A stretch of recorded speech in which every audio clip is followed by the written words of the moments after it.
Assembly ఎన్నికల్లో Jayaketana ఎగురవేసిన TVK అధినేత విజయ్ ఇచ్చిన హామీలు ఇప్పుడు చర్చనీయాంశమయ్యాయి. ఈ హామీలన్నీ అమలు కావాలంటే ప్రభుత్వంపై మరో 1,00,000 కోట్ల అదనపు భారం పడడం ఖాయమని అధికార వర్గాలు వ్యాఖ్యానిస్తున్నాయి. వీటి అమలు విజయ్ బృందానికి అంత సులభం కాదని అభిప్రాయం వ్యక్తం చేస్తున్నాయి.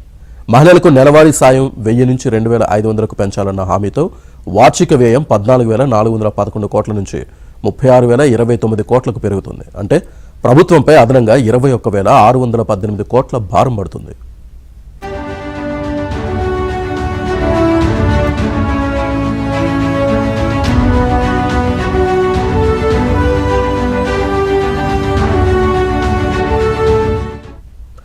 ప్రస్తుతం ప్రభుత్వం 100 యూనిట్లు ఉచితంగా ఇస్తోంది. ఇప్పుడు అదనంగా మరో 100 యూనిట్లు ఇవ్వాల్సి ఉంది. ఈ వ్యయం ఏడాదికి 7,752 కోట్ల నుంచి 12,000 కోట్లకు దాటుతుంది. ఈ హామీతో పడే అదనపు భారం 4,248 కోట్లు పైమాటే.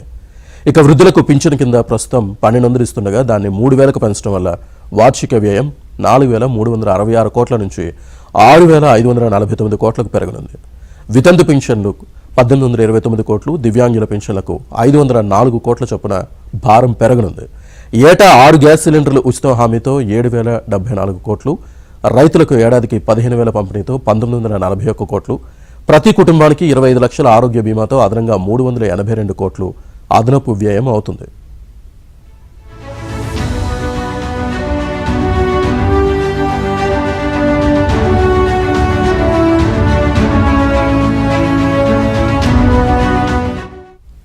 ఇక నిరుపేద యువతుల వివాహానికి 8 గ్రాముల బంగారం హామీతో 600 కోట్లకు పైగా వ్యయం పెరుగుతుంది.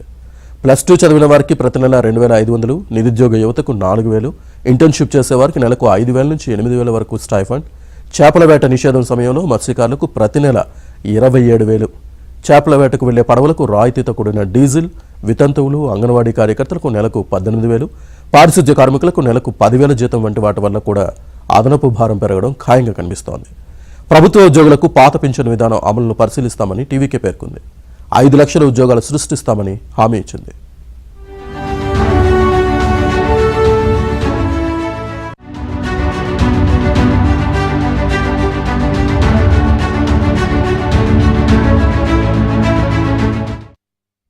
ఇందులో భాగంగా ప్రభుత్వ కార్యాలయాల్లో కాంట్రాక్ట్ పద్ధతిలో పనిచేస్తున్న నర్సులతో సహా అందరినీ క్రమబద్ధీకరిస్తామని ప్రకటించింది. ఈ సంక్షేమ పథకాలు, హామీలు అమలు కావాలంటే ఆర్థిక సవాళ్లను ఎదుర్కోవాల్సి ఉంటుందని అధికారులు ఆందోళన వ్యక్తం చేస్తున్నారు.